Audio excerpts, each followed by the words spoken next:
বইয়ের ভয়ে সারাদিন চুপচাপ করে থাকা ভোলাভালা মাসাজ সেন্টারে কাজ করা এই ছেলেটাই একদিন হয়ে যায় আমেরিকার মোস্ট ওয়ান্টেড অস্ত্র ব্যবসায়ী। কিন্তু ওই যে কথায় আছে না, লোভে পাপ, পাপে মৃত্যু। নিজের শান্তশিষ্ট জীবন আর বন্ধুর আশকারা পেয়ে অতিরিক্ত টাকার লোভে শেষ পর্যন্ত নিজের জীবন নিয়ে তাকে পালিয়ে পালিয়ে বাঁচতে হয়। গল্পটি শুরু হয় 2005 সালে। আমরা 22 বছর বয়সী ডেভিড নামের এই ছেলেকে দেখতে পাই। সে একটা ম্যাসাজ কোম্পানিতে চাকরি করত, কিন্তু বুড়ো আর বড়লোক মানুষের ম্যাসাজ করতে করতে ডেভিড এতদিনে চরম বিরক্ত হয়ে গেছে। কলেজে মাত্র একটা সেমিস্টার পড়ে সে পড়াশোনার লাঠি তুলেছিল, আর এই নিয়ে বাবা মায়ের সাথেও তার তুমুল অশান্তি হয়। এর আগেও ছয়টা চাকরি থেকে ডেভিডকে বের করে দেওয়া হয়েছিল। আবার কিছু চাকরি সে নিজে রাগে, ক্ষোভে আর বিরক্ত হয়ে ছেড়ে দিয়েছিল। ফলে তার সামনে নতুন কিছু করার রাস্তা খুব একটা খোলা ছিল না। শেষমেশ নিজের জীবনের জমানো সব টাকা দিয়ে ডেভিড কিছু বিছানার চাদর কিনে সে ভেবেছিল এগুলো ঘুরে ঘুরে বৃদ্ধাশ্রমগুলোতে বিক্রি করবে। কিন্তু সেখানেও কপাল খুলল না, কারণ ওল্ড এজ হোমের মালিকদের আসলে বুড়ো মানুষদের আরাম দেওয়ার ব্যাপারে কোনো মাথা ব্যথাই ছিল না। এমন এক সন্ধ্যায় একটা পার্টিতে ডেভিডের দেখা হয়ে যায় তার স্কুলের সবচেয়ে কাছের বন্ধু এফ্রিয়ামের সাথে। কত বছর যে ওদের মধ্যে কোনো যোগাযোগ ছিল না। এফ্রিয়াম আসলে লস অ্যাঞ্জেলেসে তার চাচার সাথে থাকতো, আর সেখানে অস্ত্রের ব্যবসা করত। কিন্তু একসময় তার চাচা তার বেশ কিছু টাকা মেরে দেয়। ব্যাস, এফ্রিয়াম চাচার বাড়ি ছেড়ে মায়ামিতে চলে আসে আর নিজের একটা কোম্পানি খোলে, যার নাম দেয় AUI। একদিন রাতে ওরা দুজন গাড়িতে করে ঘুরছিল। এফ্রিয়াম গাড়ি থেকে নেমে একটা জায়গায় কিছু জিনিস কিনতে যায়, কিন্তু ওই ডিলারের বাড়ির বাইরে ওৎপেতে থাকা কিছু গুন্ডা এফ্রিয়ামকে বোকা বানিয়ে তার সব টাকা ছিনিয়ে নেয়। গুন্ডাদের উচিত শিক্ষা দিতে এফ্রিয়াম তখন সোজা নিজের গাড়ির ডিকি খুলে একটা মেশিন গান বের করে আর আকাশের দিকে দেদারসে গুলি চালাতে থাকে। ভয়ে গুন্ডাগুলো সেখান থেকে দৌড়ে পালায়। এই পুরো ঘটনাটা ডেভিডকে প্রচন্ডভাবে অবাক করে। আসলে ডেভিড মানুষের মুখে নিজের খাটো হওয়ার কথা শুনতে শুনতে ক্লান্ত হয়ে পড়েছিল, তাই নিজের জন্য বুক চিতিয়ে দাঁড়াতে পারে এমন মানুষ তার দারুণ পছন্দ। তাই পরের দিনই ডেভিড সোজা এফ্রিয়ামের অফিসে গিয়ে হাজির হয়। সেখানে এফ্রিয়ামকে কাজ করতে দেখে ডেভিডের চোখে তার জন্য সম্মান আরও বেড়ে যায়। এফ্রিয়াম ফোনে একজন আর্মি অফিসার সেজে কার সাথে যেন কথা বলছিল। এই পুরো ঢংটা সে আসলে এই জন্য করছিল যাতে বাজারে তার প্রতিযোগী যারা আছে তারা কোন কোন সরকারি কন্ট্রাক্টের পেছনে ছুটছে সেই খবরটা বের করা যায়। কারণ এফ্রিয়াম শুধু অনলাইনে অস্ত্র বেচত না, সে সরাসরি মার্কিন সরকারের কাছে অস্ত্র সাপ্লাই করত। তো গাইস, এফ্রিয়াম কিন্তু যে সে লোক নয়। এরপর এফ্রিয়াম ডেভিডকে বুঝিয়ে বলে যে আসল টাকাটা লুকিয়ে আছে সরকারের এই ডিলগুলোর মধ্যেই। যেহেতু ডেভিড তার বন্ধু, তাই এফ্রিয়াম তাকে কম্পিউটারের স্ক্রিনে দেখাতে লাগে এই ব্যবসাটা আসলে কিভাবে চলে। সরকারের একটা ওয়েবসাইট দেখিয়ে এফ্রিয়াম বলল, এই যে বড় বড় ডিলগুলো দেখছিস না, এগুলোতে আমি হাতই দিই না, এগুলো সব বড় বড় কোম্পানির পকেটে যায়। আমি খেলি ছোট মাছ নিয়ে, আর এখানে ছোট ডিল মানেও কোটি কোটি টাকার খেলা, লাভও হয় মারাত্মক। এত এত টাকা দেখে ডেভিড তো একদম মাথা ঘুরে যায়। এরপর এফ্রিয়ামের সাথে দুপুরে খাওয়া শেষ করে ডেভিড যখন বাড়িতে ফিরে আসে, তখন তার স্ত্রী তাকে একটা সুখবর দেয় যে সে মা হতে চলেছে। খবরটা শুনে ডেভিড একাধারে খুশি হলেও মনে মনে বেশ দুশ্চিন্তায় পড়ে যায়, কারণ এমনিতেই তার হাতে কোনো টাকা পয়সা নেই। তাই এই অনাগত সন্তানের খরচের যোগান সে কিভাবে দেবে। এর কিছুদিন পর ডেভিড যখন আবার এফ্রিয়ামের সাথে দেখা করে, এফ্রিয়াম নিজেই তাকে অফার করে বসে যে, ভাই আমার সাথে কাজ করবি। ডেভিড প্রথমে একটু দোতনায় পড়ে যায়। সে ভাবছিল এই অস্ত্রের ব্যবসা থেকে দূরে থাকাই ভালো, তার কারণে কারো প্রাণ যাক এটা সে কোনোভাবে যায় না। কিন্তু এফ্রিয়াম ছিল কথার জাদুকর। সে তার মিষ্টি মিষ্টি কথায় ডেভিডকে বুঝিয়ে ফেললো যে তারা তো আর যুদ্ধ করছে না, তারা জাস্ট বিজনেস করছে। তাই ডেভিড তখন আর 7 পাঁচ না ভেবে তার কথায় রাজি হয়ে যায়। তবে বাড়ি ফিরে ডেভিড তার বউ লিজের কাছে পুরো সত্যিটা লুকিয়ে ফেলে। সে বলে যে আমি আমেরিকান আর্মির কাছে বিছানার চাদর বিক্রি করার কাজ পেয়েছি। লিজ তো ডেভিডের এই নতুন কাজের কথা শুনে ভীষণ খুশি হয়ে যায় যে অন্তত এতদিন পরে হলেও তার একটা গতি হলো। পরের 6 সপ্তাহ ধরে ডেভিড দিনরাত এক করে অস্ত্রের ব্যবসায় খুঁটিনাটি শিখতে শুরু করলো। সে সরকারি ওয়েবসাইট থেকে এমন এমন সব দারুণ ডিল খুঁজে বের করতে লাগলো যেগুলো আগে বাকিদের চোখে পড়েনি। সে পূর্ব ইউরোপের অস্ত্র প্রস্তুতকারকদের সাথে যোগাযোগ করা শুরু করে। এই ধরনের মানুষদের বলা হয় ওয়ার ডগস, যারা নিজেরা কখনো যুদ্ধক্ষেত্রে পা না রেখেও অন্যের যুদ্ধকে পুঁজি করে কোটি কোটি টাকা কামিয়ে নেয়। এই ব্যবসায় এফ্রিয়ামের একজন গোপন পার্টনারও ছিল, যার নাম রাফল শাটকি। রাফল মায়ামির একটা চেনা মুখ এবং সেখানকার 14টি লন্ড্রি শপের মালিক। রাফলের কাজ ছিল অস্ত্রের ডিলগুলোর জন্য টাকা ইনভেস্ট করা, আর এর বদলে কোম্পানির 25% শেয়ার ছিল তার নামে। অবশ্য রাফল কাগজে কলমে যা পেত, আসল লাভ তার থেকে অনেক বেশি ছিল। তাছাড়া রাফল ছিল একজন কট্টর ইহুদি। সে ভাবত এফ্রিয়ামও তার মতোই গোড়া, সে কখনো ইসরায়েলদের শত্রুদের কাছে অস্ত্র বেচবে না। কিন্তু এফ্রিয়ামের নীতি ছিল অন্য, যে টাকা দেবে অস্ত্র তার। কে কার বন্ধু বা কে কার শত্রু তা নিয়ে তার কোনো মাথা ব্যথা ছিল না। তো যাই হোক, দিন যত যাচ্ছিল ডেভিড এই কাজে তত পাকা হয়ে উঠছিল। এমনকি সে হেনরি নামের এক বিশাল বড় সাপ্লাইয়ের সাথে যোগাযোগ করে ফেলে, যাকে গত 20 বছর ধরে এই লাইনের সবচেয়ে সেরা সাপ্লায়ার মানা হতো। একদিন রাতে একটা বারে একটু বেশি মদ গিলে এফ্রিয়াম এক মেয়ের দিকে লাইন মারতে গিয়ে তো একদম লাইচে গবর করে ফেললো। মেয়েটার বয়ফ্রেন্ড এসে এফ্রিয়ামের মুখে কষে একটা ঘুষি মারে। এরপর মার খেয়ে দুই বন্ধু যখন একটা রেস্টুরেন্টে বসে খাচ্ছিল, ঠিক তখনই তাদের ফোনে একটা খবর আসে।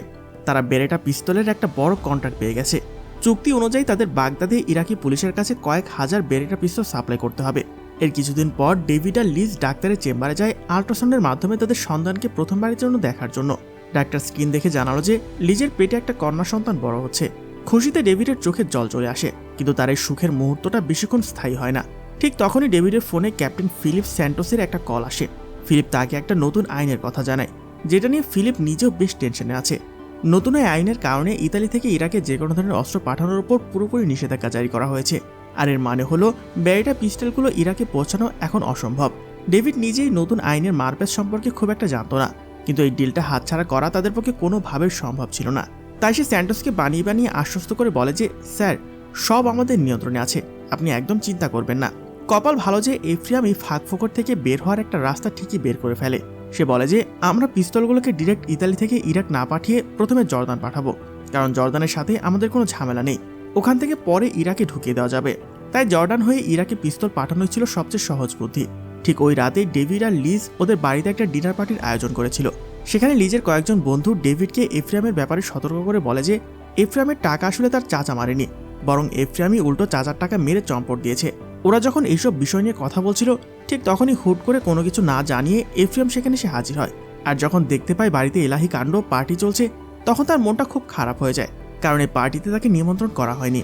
পরিস্থিতি সামলাতে ডেভিড তাকে আড়ালে ডেকে নিয়ে বুঝিয়ে বলল, ভাই, এটা আসলে নিজেদের পার্টি, ওর সব বন্ধুরা এসেছে, আমি নিজে থেকে কাউকেই ডাকিনি। তখনই এফ্রিয়াম ডেভিডকে আসল দুঃসংবাদটা দেয়। সে বলে, বন্ধু, বিশাল বড় একটা ঝামেলা হয়ে গেছে।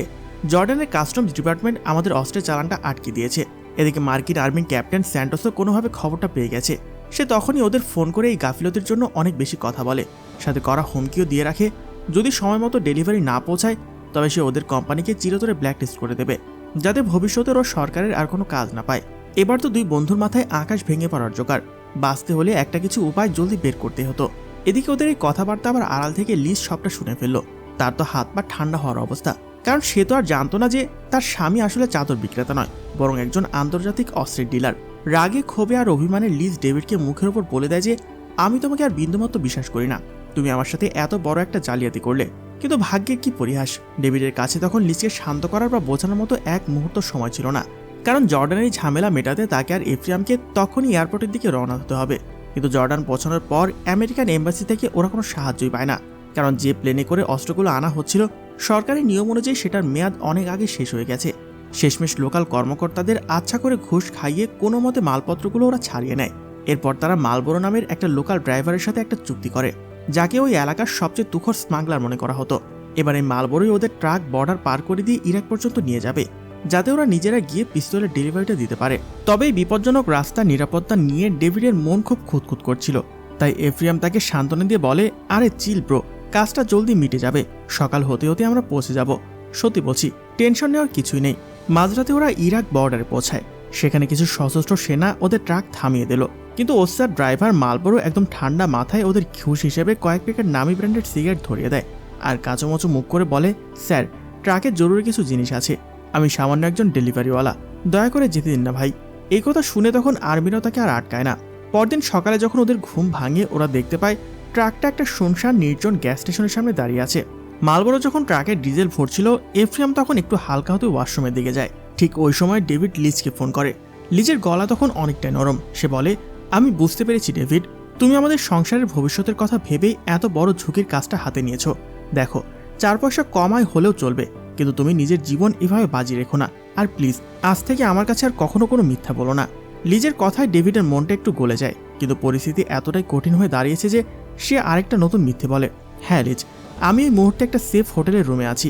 কিন্তু বাক্যটা শেষ করার আগেই তাকে তাড়াহুড়ো করে ফোনটা কেটে দিতে হয়, কারণ সে দেখে একজন অস্ত্রধারী ইরাকি বিদ্রোহী চিৎকার করতে করতে ওদের ট্রাকের দিকে ধেয়ে আসছে।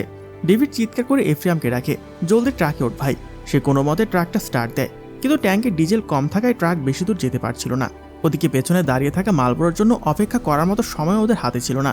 ওরা দূর থেকে চিৎকার করে বলল, ছুটে আয়, জলদি জলদি গাড়িতে ওঠ। মালবোরো মরিয়া হয়ে দৌড়ে এসে চলন্ত ট্রাকে ঝুলে পড়ে, আর কোনো রকমের তেলের ক্যান থেকে বাকি ডিজেলটুকু চলন্ত গাড়ির ট্যাঙ্কে ঢেলে দেয়। ততক্ষণে বিদ্রোহীরা ওদের লক্ষ্য করে ঝাঁকে ঝাঁকে গুলি চালানো শুরু করে দিয়েছে। এক মুহূর্তের জন্য তিনজনের মনে হয়েছিল আজ বুঝি আর জান নিয়ে ফেরা হলো না, কিন্তু একদম শেষ মুহূর্তে ম্যাজিকের মতো আমেরিকান আর্মির একটা কনভয় সেখানে এসে হাজির হয়। এবং তাদের পাল্টা গুলিতে বিদ্রোহীরা পিছু উঠতে বাধ্য হয়। ব্যাস, এ যাত্রায় ওরা নিশ্চিত মৃত্যুর হাত থেকে বেঁচে ফেরে। এরপর আর কোনো বড় ঝামেলা ছাড়াই ওরা সোজা আমেরিকার মিলিটারি বেসে গিয়ে পৌঁছায়। ওদের সহি সালামত দেখে ক্যাপ্টেন সান্তোস তো খুশিতে গদগদ, কারণ ওই রাস্তা দিয়ে অক্ষত ফিরে আসা মানে যমরাজের বাড়ি থেকে ঘুরে আসার সমান। তো যাই হোক, অস্ত্রের বাক্সের সাথে মনের সুখে কিছু সেলফি তোলার পর ওরা ওদের পুরো পেমেন্টটা বুঝে পায়। এরপর মিলিটারির কড়া পাহারায় ওদের বাগদাদ এয়ারপোর্টে পৌঁছে দেওয়া হয়, যাতে ওরা নিরাপদে মায়ামিতে ফিরতে পারে। এই একটা ডিল থেকে ওরা এত টাকা কামায় যে ওদের ভাগ্য রাতারাতি বদলে যায়। সাথে সাথে পুরো আন্তর্জাতিক অস্ত্র বাজারে ওদের কোম্পানির নাম সব জায়গায় ছড়িয়ে পড়ে। ফলে হু হু করে ওদের ব্যবসা বাড়তে লাগলো, আর প্রতি মাসে কারি কারি টাকা অ্যাকাউন্টে ঢুকতে লাগে। মানুষকে দেখানোর জন্য ওরা হুবহু একই মডেলের দুটো লাক্সারি দামি গাড়ি কিনে ফেলে, আর একই বিল্ডিংয়ে দুটো আলিশান ফ্ল্যাট কিনে রাজকীয়ভাবে থাকতে শুরু করে। এরপরে বেশ কিছুদিন কেটে যায়। ডেভিড ও তার ফ্যামিলি নিয়ে বিজি হয়ে পড়ে। একদিন রাতে ডেভিড জানতে পারে যে ইউএস আর্মি একটা নতুন ডিল পোস্ট করেছে। এটা ছিল একটা বিশাল অর্ডার, 10 কোটি AK-47 গুলি, বট 20 লাখ বন্দুক। এই ডিলটা তাদের কোম্পানির জন্য একটা অসাধারণ টার্নিং পয়েন্ট হতে পারত। তাই তারা নেভাডায় যাওয়ার সিদ্ধান্ত নেয়। সেখানে মূলত অস্ত্রের একটা বড় এক্সপো হবে, কিন্তু দুর্ভাগ্যবশত তাদের এই পরিকল্পনা ভেসে যায়।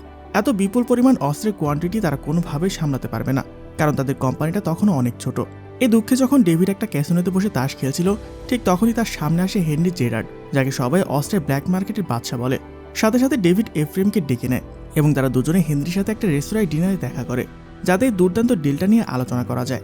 হেনরি তাকে জানায় যে সেই অর্ডারটা অনায়াসেই পূরণ করতে পারবে, কারণ আলবেনিয়াতে তার কিছু বিশেষ লিঙ্ক আছে। আলবেনিয়া এমন একটা দেশ যা বছরের পর বছর ধরে পশ্চিমা দেশগুলোর উপর হামলা করার প্রস্তুতি নিচ্ছিল, কিন্তু কখনোই তা করে উঠতে পারেনি। ফলে এখন তাদের কাছে লাখ লাখ এমন আধুনিক অস্ত্র পড়ে আছে যা কখনোই ব্যবহার করা হয়নি। এখন তারা সেই অস্ত্রগুলো সস্তায় বিক্রি করে ঝামেলামুক্ত হতে চায়। হেনরি বলে যে ওই অস্ত্রগুলো আমি খুব সস্তায় তোমাদের পাইয়ে দিতে পারবো। এই ডিলটা সফল হওয়া মানে ছিল একটা অবাস্তব স্বপ্ন সত্যি হওয়ার মতো। তাই এফ্রেম একটু সন্দেহ প্রকাশ করে যে হেনরি নিজে কেন এই ডিলের জন্য সরাসরি সামনে আসছে না। তখন হেনরি আসল সত্যটা জানায় যে ইউএস গভর্নমেন্ট তার উপর অনেক বড় বড় নিষেধাজ্ঞা জারি করে রেখেছে। সরকারের ধারণা সে আন্তর্জাতিক সন্ত্রাসবাদীদের সাথে জড়িত। এই কথা শুনে ডেভিড কিছুটা ভয় পেয়ে যায়, কারণ সে এমন কোনো দাগী মানুষের সাথে কাজ করতে চায় না। কিন্তু এফ্রেম তো লোভী, তাই সে ডেভিডকে বোঝাতে শুরু করে যে মানুষের ওপর অনেক সময় ভুল উটকো সন্দেহ থাকতে পারে, আর হেনরি যে আসলে সন্ত্রাসবাদের সাথে যুক্ত এমন কোনো গ্যারান্টি নেই। এর কিছুদিন পর তারা দুজনে আলবেনিয়ার উদ্দেশ্যে রওনা দেয়, যাতে অস্ত্রগুলো সামনাসামনি ভালো করে পরীক্ষা করে দেখতে পারে। সেখানে তাদের ড্রাইভার হিসেবে বাস্তিম নামের একটা স্থানীয় লোককে দেওয়া হয়। তারা যখন অস্ত্রের মূল গোদামে পৌঁছালো, তখন গুলির কার্যকারিতা পরীক্ষা করতে শুরু করলো। এত পুরনো হওয়া সত্ত্বেও গুলোগুলো বেশ নিখুঁতভাবে কাজ করছিল। তাই তারা দুজনে আবার মায়ামিতে ফিরে আসে এবং গুলি কেনার জন্য অফিসিয়াল ওয়েবসাইটে নিলামের ডাক দেয়। সেই ডাকের চূড়ান্ত উত্তর আসতে আসতে প্রায় 5 মাস লেগে যায়, কিন্তু ভাগ্যক্রমে ডিলটা শেষ পর্যন্ত তারাই পেয়ে যায়। তবে এত বড় মিলিটারি প্রজেক্ট শুরু করার আগে সরকার কোম্পানিকে খুব কড়াভাবে যাচাই বাছাই করে। এই কারণে ডেভিড আর এফ্রেম তাদের কোম্পানির আজ পর্যন্ত যত পেপার ওয়ার্ক আর হিসাব নিকাশ ছিল সবই জাল উপায়ে রাতারাতি তৈরি করা শুরু করে। 2 সপ্তাহ পর তারা রক আইল্যান্ডে যায়, যাতে ইউএস মিলিশিয়ার সে বড় অফিসারদের সাথে দেখা করতে পারে, যাদের নজরদারিতে আর্মির সমস্ত কেনাকাটা সম্পন্ন হয়। তারা দুজন প্রচণ্ডভাবে নার্ভাস ছিল, কিন্তু মিটিংটা ভালোভাবে সম্পন্ন হয় এবং তাদের তৈরি করা সেই জাল কাগজপত্র অ্যাপ্রুভ হয়ে যায়। কিন্তু এফ্রেম তাও ভেতরে ভেতরে রেগে আগুন হয়ে যায়, কারণ সে জানতে পারে যে বাকি সব বড় কোম্পানির তুলনায় তারা অনেক কম দাম হাঁকিয়েছিল। সেজন্য এই ডিলটা তাদের দেওয়া হয়েছে। এর মানে হলো তারা চাইলে সরকারের কাছ থেকে আরও $5 কোটি বেশি দাবি করতে পারত, এবং সেটা তারা পেয়ে যেত। ডেভিড যখন বাড়িতে ফিরে তার স্ত্রী লিজকে জানায় যে সে 1 মাসের জন্য আলবেনিয়া যাচ্ছে, তখন লিজ তো প্রচণ্ড রেগে যায়, কারণ সে নিজেও তাদের মেয়েকে নিয়ে তার মায়ের বাড়িতে চলে যাওয়ার প্রস্তুতি নিচ্ছিল। ডেভিড অবাক হয়ে জিজ্ঞেস করে, হঠাৎ মায়ের কাছে কেন যাচ্ছ? এর জবাবে লিজ ডেভিডের সামনে তার ইরাক মিশনের সেই আসল ছবিগুলো ছুঁড়ে মারে। ডেভিড তার সাথে দিনের পর দিন এত বড় একটা ব্যবসা নিয়ে মিথ্যে বলেছিল। তাকে শান্ত করার চেষ্টায় ডেভিড কসম কাটতে শুরু করে যে এটাই শেষবার, এরপর সে আর কখনো কোনো বিষয়ে মিথ্যে বলবে না। কিন্তু লিজ তখন বলে যে আমি রান্নাঘরের সিল্কের নিচে লুকিয়ে রাখা ওই লাখ লাখ টাকার বান্ডেলগুলো পেয়ে গেছি, যা তুমি আমাকে না জানিয়ে লুকিয়ে রেখেছিলে। লিজের ধৈর্যের বাঁধ এবার পুরোপুরি ভেঙে যায়। তার মতে ডেভিড মিথ্যা বলার সব সীমা পার করে ফেলেছে, তাই লিজ মেয়েকে নিয়ে ডেভিডকে ছেড়ে চলে যায়। এদিকে আলবেনিয়া রওনা হওয়ার ঠিক আগে এফ্রেম ডেভিডকে কোম্পানির জন্য এতটা ত্যাগ স্বীকার করার জন্য ধন্যবাদ জানায় এবং তার বদলে তাকে একটা নিরেট সোনার তৈরি গ্রেনেড উপহার দেয়।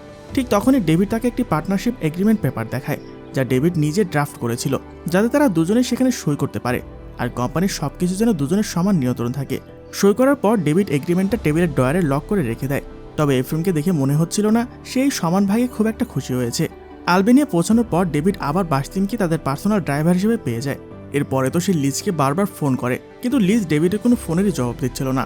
ওদিকে আলবেনিয়ান সামরিক গোডাউনে যখন মালপত্র ট্রাকে লোড করে নিয়ে যাওয়ার শেষ মুহূর্তের প্রস্তুতি চলছে, ঠিক তখনই ডেভিডের মাথায় যেন আকাশ ভেঙে পড়ে। সে জানতে পারে যে তাদের সাথে এক বিশাল জালিয়াতি হয়ে গেছে।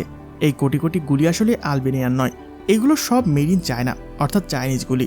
আর মার্কিন সরকারের করা নিয়ম অনুযায়ী আমেরিকার মিলিটারির জন্য চাইনিজ কোনো অস্ত্র বা গুলি কেনা সম্পূর্ণ নিষিদ্ধ। এই মারাত্মক বিপদের কথা জানতে পেরে ডেভিড মায়ামিতে এফ্রিয়ামকে ফোন করলো, আর দুজনে মিলে তখনই হেনরিকে ফোন করে। কিন্তু হেনরি ফোনের ওপাশ থেকে একদম ঠান্ডা গলায় তাদের কোনো পাত্তা দেয় না। সে উল্টো ঝাড়ি দিয়ে বলল, ভাই এটা এখন তোমাদের সম্পূর্ণ নিজস্ব মাথা ব্যথা, মাল কেনার আগে সব চেক করে নেওয়া উচিত ছিল। এবার ডেভিড সত্যি সত্যি আলবেনিয়ার মতো এরকম একটা অচেনা দেশে যান নিয়ে পুরোপুরি ফেসে যায়। সে মরিয়া হয়ে ইস্টার্ন ইউরোপের জন্য অন্য কোনো ডিলের খোঁজ করতে লাগে, যদি এই চাইনিজ আপদগুলো কারো ঘাড়ে গোছানো যায় আর কি। এর কিছুদিন পর এফ্রিয়াম নিজে অ্যালবেনিয়ার ওই হোটেলে এসে হাজির হয় এবং ডেভিডকে বলে, দোস্ত আমার মাথায় একটা ফাটাফাটি আইডিয়া এসেছে। আমরা এই চাইনিজ গুলিগুলোকে পুরনো বাক্স থেকে বের করে নতুন করে প্যাকিং করব। এমন প্লাস্টিক আর কার্ডবোর্ডের বাক্সে ভরবো যাতে মার্কিন সরকার কোনোদিনই টের না পায় যে এগুলো কোন দেশের তৈরি। আর এই হালকা ও সস্তা বাক্সগুলো ব্যবহার করলে আমাদের ওজন কমবে, ফলে যাতায়াত ভাড়ায় আরও লাখ লাখ টাকা বেঁচে যাবে। কাজটা যে চরম বেআইনি আর জালিয়াতি তা তারা দুজনে জানত, কিন্তু এই ডিলে এত পরিমাণ টাকা আসার কথা যে লোভ সামলানো ওদের পক্ষে সম্ভব ছিল না। এরপর ড্রাইভার বাসকিম ওদের নিয়ে যায় তার একটা বন্ধুর কাছে, যার নাম এনবার। এনবারের একটা নিজস্ব প্যাকেজিং কোম্পানি আছে। ওরা কিন্তু এনবারের কাছে আসল চাইনিজ সমস্যার কথা পুরো চেপে যায়। সেফ তাকে বলে যে আমরা প্লেনের ভাড়া বাঁচাতে তারা মালের ওজন একটু কমাতে চায়। এনবার তখন এই পুরো প্যাকিং নতুন করে দেওয়ার জন্য $1,00,000 দাবি করে। এই কোটি কোটি টাকার ডিল বাঁচানো আর এক্সট্রা প্রফিটের সামনে $1,00,000 তো একটা নস্যি ব্যাপার, তাই তারাও তখনই রাজি হয়ে যায়। পরের কয়েকদিন দিনরাত এক করে প্যাকিংয়ের কাজ চলে। অবশেষে 2007 সালের 8ই ডিসেম্বর কোনো ঝামেলা ছাড়াই তারা আফগানিস্তানে মার্কিন আর্মির কাছে প্রথম চালানের 50 লাখ গুলি অক্ষত অবস্থায় পৌঁছে দিতে পারে। এর কিছুদিন পর ক্রিসমাসের দিনে লিজের রাগ একটু কমায় সে ডেভিডকে ভিডিও কল করে, আর তাদের ছোট্ট মেয়েটাকে স্ক্রিনে দেখায়। মেয়ের মুখ দেখে ডেভিডের বুকটা জুড়িয়ে যায়, কিন্তু সে তো আর জানতো না এটাই তার জীবনের শেষ ভালো মুহূর্ত হতে চলেছে। ঠিক ওই রাতে এফ্রিয়াম মায়ামি থেকে আমেরিকান আর্মি অফিসারদের ফোন করে একটা চরম চাল চালে। সে জানায় হেনরি জেরার্ড আসলে গুলিগুলো আসল দামের চেয়ে 4 গুণ বেশি দামে তাদের কাছে বিক্রি করেছে।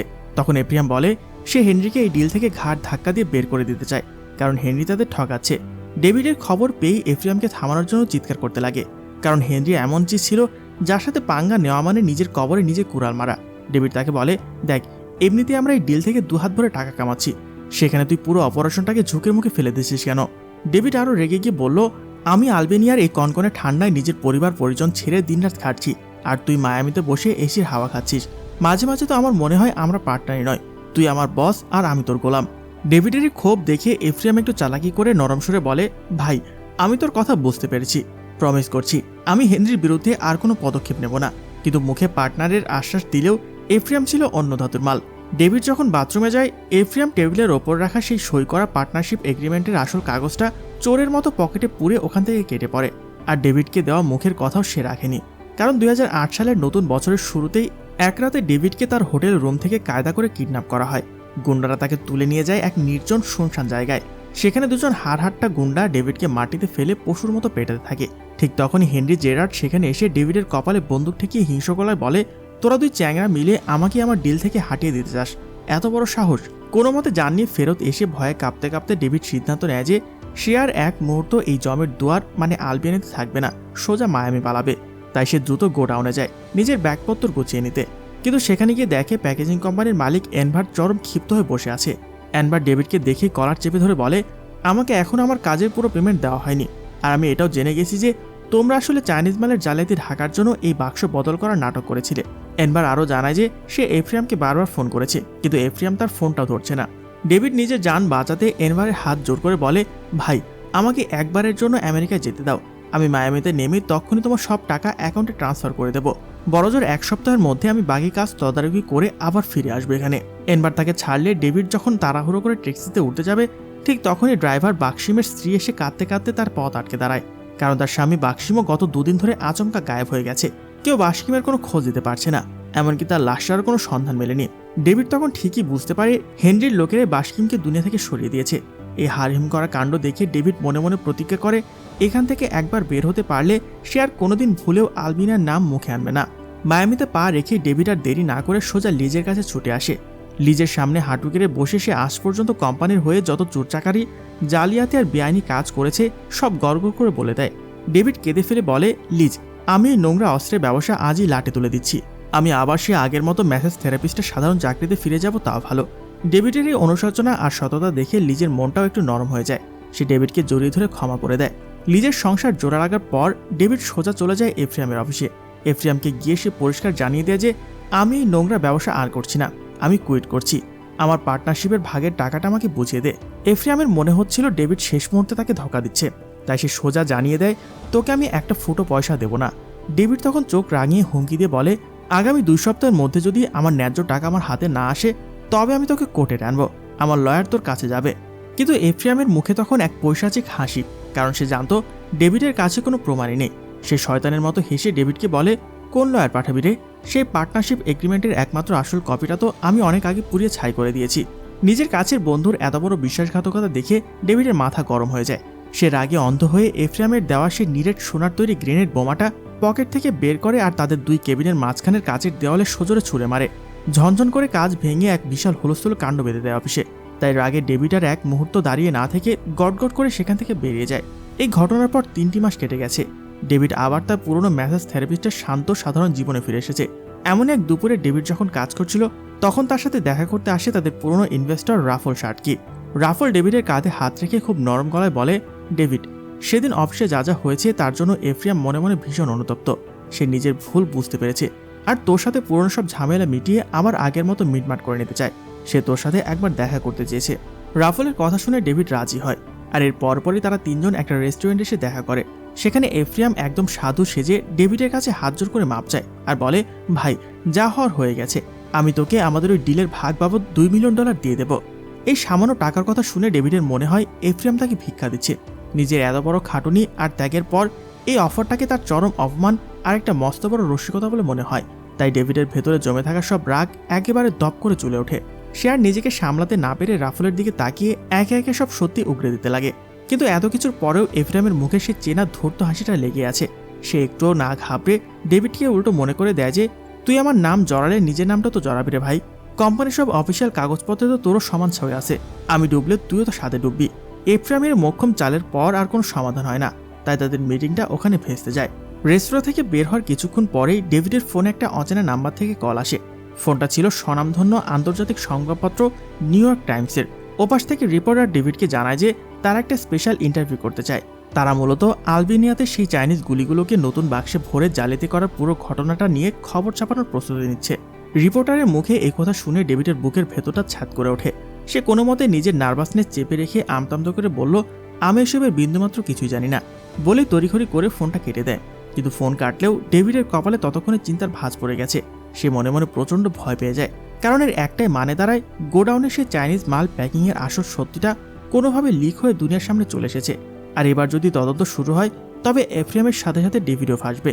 এটা সে খুব ভালো করে বুঝতে পারছিল। এদিকে লিজকে দেওয়া কথা অনুযায়ী ডেভিড যখন নিজের উকিলকে ফোন করার প্রস্তুতি নিচ্ছে ঠিক তখনই এক অদ্ভুত কাণ্ড ঘটে। নিজের অ্যাপার্টমেন্টের লিফটে উঠতেই ডেভিডের দেখা হয়েছে এফ্রিয়ামের সাথে। আসলে ওই নিউ ইয়র্ক টাইমসের ফোনটা এফ্রিয়ামের কাছেও গিয়েছিল, তাই সেও মারাত্মক ভয় পেয়ে যায়। বিপদে পড়ে এফ্রিয়াম আবারও তার আগের রূপে এসে ডেভিডকে জড়িয়ে ধরে আবেগী কথাবার্তা বলতে থাকে আর বোঝানোর চেষ্টা করে যে এখন তাদের এক হয়ে লড়তে হবে। কিন্তু ডেভিড তো আর আগের মতো বোকামি করবে না। সে এফ্রিয়ামের এই কুমিরের কান্না এবার ধরে ফেলেছে আর বুঝতে পারে এফ্রিয়াম কোনোদিনও তার সত্যিকারের বন্ধু ছিল না। সে ছিল স্বার্থপর আর ডেভিড ছিল তার কাছে স্রেফ টাকা কামানোর একটা মাধ্যম। রাগে আর ঘৃণায় ডেভিড লিফটের ভেতরে এফ্রিয়ামের মুখে জোরে একটা ঘুষি মারে। ঠিক তখনই লিফটটা নিচে এসে থামে আর দরজা খুলতেই 2 বন্ধুর চোখ ছানা ভরা। সামনে দাঁড়িয়ে আছে এফবিআই অফিসারদের এক বিশাল দল। তারা চারপাশ থেকে বন্দুক তাক করে ডেভিড আর এফ্রিয়ামকে ঘিরে ফেলে আর তখনই দুজনকে হাতকড়া পরে গ্রেপ্তার করে। মজার ব্যাপার হলো তারা এত বড় বড় জালিয়াতি করলো, এত কোটি কোটি টাকার অস্ত্রের চোরাচালান করলো, মার্কিন সরকারের চোখে ধুলো দিল, কিন্তু এই সব কিছুর জন্য তারা ধরা পড়েনি। তারা ফেঁসে গিয়েছে তাদের অতি লোভের কারণে করা একটা পুচকে ভুলের জন্য। আর সেটা হলো অ্যালবেনিয়ার সেই প্যাকেজিং কোম্পানির মালিক এনভারকে তার পাওনা $1 লাখ না দেওয়া। এফ্রিয়াম এনভারের ফোন না ধরায় এবং তার টাকা আটকে রাখায় ক্ষুব্ধ এনভার সোজা আমেরিকার ডিফেন্স হেডকোয়ার্টারে ফোন করে এবং তাদের এই চাইনিজ গুলির জালিয়াতির পুরো গল্প ফাঁস করে দিয়েছিল। এনভারের সেই এক ফোনে নড়েচড়ে বসে এফবিআই এবং গোপনে তদন্ত শুরু করে। এই তদন্তের মাঝেই তাদের ইনভেস্টর রাফল শার্টকিকেও এফবিআই তার একটা লন্ড্রির শপ থেকে হাতে নাতে ধরে ফেলে। রাফল তো পুলিশের নাম শুনে ভয়ে নিজের পিঠ বাঁচাতে কোনো দ্বিধা ছাড়াই এফবিআইয়ের সাথে চুক্তি করে ফেলে আর রাজসাক্ষী হতেও রাজি হয়ে যায়। আসলে সেদিন রেস্তোরাঁয় ডেভিড আর এফ্রিয়ামের সাথে রাফলের যে মিটিংটা হয়েছিল সেটা ছিল এফবিআইয়ের সাজানো একটা ফাঁদ। রাফল নিজের জামার নিচে গোপন মাইক্রোফোন লুকিয়ে পড়ে এসেছিল আর তাদের 3 জনের ভেতরে সমস্ত কথোপকথন, কে কত চুরি করেছে, কার ল্যাপটপে কি প্রমাণ আছে, এই সবকিছু এফবিআই লাইভ রেকর্ড করে নিচ্ছিল।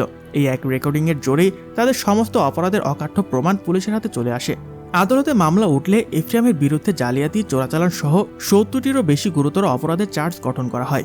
যেহেতু এই অডিও রেকর্ডিংয়ে পরিষ্কার বোঝা যাচ্ছিল যে এফটিএমই পুরো চক্রের আসল মাস্টারমাইন্ড, তাই আদালত তাকে 4 বছরের কঠিন কারাদণ্ডের সাজা শোনায়। ওদিকে ডেভিড শুরুতেই নিজের সমস্ত দোষ স্বীকার করে নিয়েছিল এবং তদন্তে পুলিশকে সাহায্য করেছিল, তাই আদালত তার প্রতি কিছুটা নরম হয়। তাকে কোনো জেলের সাজা না দিয়ে 7 মাসের জন্য হাউস অ্যারেস্ট গৃহবন্দী করে রাখার নির্দেশ দেওয়া হয়। সেই সাথে আদালত তাদের কোম্পানি AUI-কে 2022 সাল পর্যন্ত ব্ল্যাকলিস্ট করে দেয়, যাতে এই সময়ের মধ্যে তারা সরকারের কোনো কন্ট্যাক্ট না নিতে পারে। জীবনটা যখন মাত্র গুছিয়ে উঠতে শুরু করেছে, ঠিক তখনই ডেভিডের জীবনে আসে শেষ এবং সবচেয়ে বড় চমক। একদিন দুপুরে সে যখন তার এক নতুন ক্লায়েন্টকে মেসেজ দিতে যায়, ক্লায়েন্টের মুখ দেখে ডেভিডের হাত পা ঠান্ডা হয়ে যায়। তার সামনের টেবিলে শুয়ে থাকা পরবর্তী ক্লায়েন্টটি আর কেউ নয়, খোদ আন্তর্জাতিক অস্ত্র সম্রাট হেনরি জেরার্ড। হেনরিকে সেখানে দেখে ডেভিডের বুক ধরপড় করে শিরে ওঠে। সে ভাবছিল অ্যালবেনিয়ার ওই কড়া মারধরের পর হেনরি বুঝি আজ তাকে খুন করতে এসেছে। কিন্তু ডেভিডকে ওভাবে ভয় পেতে দেখে হেনরি অভয় দিয়ে তাকে আশ্বস্ত করে বলে যে আমি তোর কোনো ক্ষতি করব না, কারণ আমি যদি তোকে সত্যি সত্যি মারতে চাইতাম তবে অনেক আগে আলবেনিয়াতে তোকে শেষ করে দিতে পারতাম। হেনরি আলবেনিয়ার সেই নির্জন জায়গায় ডেভিডকে অমন পশুর মতো মারধর করার জন্য নিজের ভুল স্বীকার করে আর ডেভিডের কাছে এক প্রকার মাপ চায়। সে বলে যে সেদিন আসলে তাকে একটা ভুল তথ্য দেওয়া হয়েছিল, যার কারণে সে রেগে গিয়ে অমন কাণ্ড ঘটিয়েছিল। শুধু তাই নয়, এফবিআইয়ের অত জেরা আর জিজ্ঞাসাবাদের পরেও ডেভিড যে কোথাও হেনরির নাম উচ্চারণ করেনি, সেই বিশ্বস্ততার জন্য হেনরি তাকে মন থেকে অনেক ধন্যবাদ জানায়। তবে হেনরিকে সামনে পেয়ে ডেভিডের মনে দলা পাকিয়ে থাকা দুটো প্রশ্ন আবার চেপে ওঠে। সে সরাসরি হেনরির চোখের দিকে তাকিয়ে জিজ্ঞেস করে, সেদিন নেভাডার ক্যাসিনো টেবিলে তোমার সাথে আমাদের ওভাবে দেখা হওয়াটা কি আসলে স্রেফ একটা কাকতালীয় ঘটনা ছিল? আর আমাদের সেই ড্রাইভার বাক্সিমের সাথে আসলে কি হয়েছিল? সে কোথায় গায়েব হয়ে গিয়েছিল? ডেভিডের মুখে বাস্কিমের নাম শুনে হেনরির মুখ গম্ভীর হয়ে যায়, কিন্তু সে ডেভিডের কোনো প্রশ্নের উত্তর দেয় না। জবাব দেওয়ার বদলে সে ডেভিডের সামনে নোটে ঠাসা মচমচে ডলারে ভরা একটা বিশাল সুটকেস এগিয়ে দেয়। হেনরি সুটকেসটা টেবিলের ওপর রেখে ঠান্ডা গলায় বলে, এই টাকাটা তোর, তবে একটা শর্ত, আজকের পর এই বিষয়গুলো নিয়ে তুই আর কোনোদিন কাউকে কোনো প্রশ্ন করতে পারবি না। ডেভিড তো কিছুই বুঝতে পারছিল না, কিন্তু ভয় পেয়ে সে আর একটা কথা বলে না। আর এখানে শেষ হয়ে যায় আমাদের আজকের এই দুর্দান্ত মুভির গল্পটা।